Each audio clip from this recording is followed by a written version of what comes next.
ឯកឧត្តមសសុពុត្រាជំរុញការស្ថាបនាហេដ្ឋារចនាសម្ព័ន្ធជនបទនិងសិក្សាគម្រោងសាងសង់កំពង់ដរផ្សារសហគមន៍ទេសចរណ៍ដើម្បីលើកកម្ពស់ជីវភាពប្រជាពលរដ្ឋ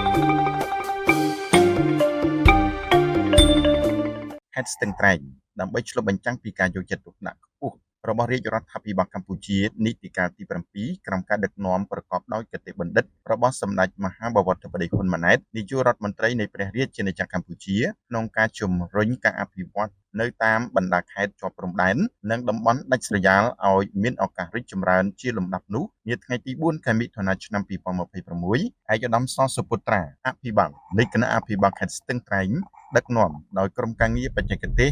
និងមន្ត្រីពាក់ព័ន្ធបន្តចុះពិនិត្យដោយផ្ទាល់នៅវឌ្ឍនភាពនៃការអនុវត្តគម្រោងហេដ្ឋារចនាសម្ព័ន្ធសំខាន់ៗនៅក្នុងភូមិសាស្ត្រស្រុកសៀមបូកសកម្មភាពចុះជំរុញនិងតាមដានការងារអភិវឌ្ឍជាប្រចាំនេះគឺជាសក្ខីកម្មមួយបង្ហាញយ៉ាងច្បាស់ពីការបដិញ្ញាចិត្តរបស់រដ្ឋបាលខេត្តស្ទឹងត្រែងនៅក្នុងការអនុវត្តយុទ្ធសាស្ត្របញ្ចកោណដំណាក់កាលទី1របស់រាជរដ្ឋាភិបាលដែលផ្ដោតលើមនុស្សផ្លូវទឹកភ្លើងនិងបច្ចេកវិទ្យាដើម្បីកាត់បន្ថយភាពក្រីក្រនិងលើកកម្ពស់គុណភាពជីវិតរបស់ប្រជាពលរដ្ឋនៅមូលដ្ឋានជនបទសម្រាប់បាន 100% លើគម្រោងផ្លូវកៅស៊ូនិងបេតុងជាង15គីឡូម៉ែត្រគម្រោង SWA MBAT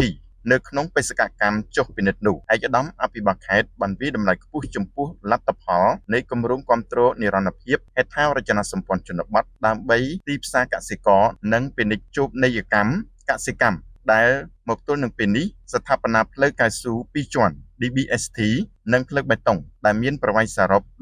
15.75 គីឡូម៉ែត្រត្រូវបានបញ្ចប់រួចរាល់ជាស្ថាពរគឺសម្រេចបាន 100% ខ្សែផ្លូវដ៏មានសារៈសំខាន់នេះបានឆ្លងកាត់ឃុំចំនួន3ក្នុងស្រុកសៀមបូករួមមានឃុំកោះសំពាយឃុំស្រែក្រសាំងនិងឃុំអូមរះលទ្ធផលផ្លូវគមនាគមន៍ដ៏ថ្មីស្រឡាំងនេះមិនត្រឹមតែជួយសម្រួលដល់ការធ្វើដំណើររបស់បងប្អូនប្រជាពលរដ្ឋសិស្សានុសិស្សឲ្យបានងាយស្រួលសុវត្ថិភាពនិងចំណេញពេលវេលាប៉ុណ្ណោះទេប៉ុន្តែថែមទាំងជាសរសៃឈាមសេដ្ឋកិច្ចយ៉ាងសំខាន់នៅក្នុងការតភ្ជាប់តំបន់ផលិតកម្មកសិកម្មទៅកាន់ទីផ្សារជំរុញពាណិជ្ជនីយកម្មកសិកម្មនិងលើកកម្ពស់សេដ្ឋកិច្ចគ្រួសាររបស់កសិករនៅក្នុងតំបន់ឲ្យកាន់តែមានដង្ហើមនិងមានភាពរស់រវើកឡើងសិក្សាគម្រោងសាងសង់កំពង់ដរនិងផ្សារសហគមន៍ទេសចរអន្លង់ផ្សោតបូងខ្លាទន្ទឹមនឹងការអភិវឌ្ឍផ្លូវថ្នល់ឯកឧត្តមសសុពុត្រាបានបន្តដឹកនាំក្រុមការងារចុះសិក្សាផ្ទាល់លើគម្រោងរៀបចំសាងសង់កំពង់ដរនិងផ្សារសហគមន៍ទេសចរអន្លង់ផ្សោតបូងខ្លាដែលមានទីតាំងស្ថិតនៅក្នុងឃុំ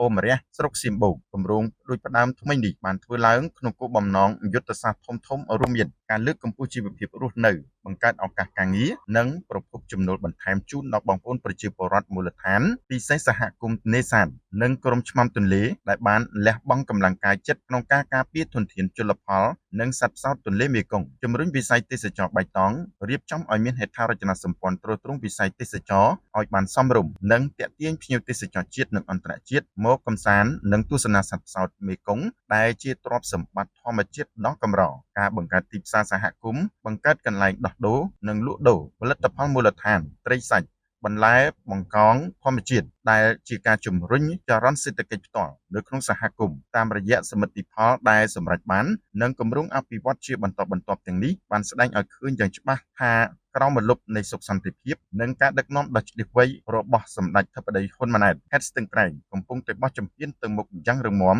លើផ្លូវអភិវឌ្ឍប្រកបដោយបរិយាបន្នដោយមិនទុកឲ្យប្រជាពលរដ្ឋណាម្នាក់នៅដាច់ស្រយាលពីផលានុផលនៃការអភិវឌ្ឍនោះឡើយ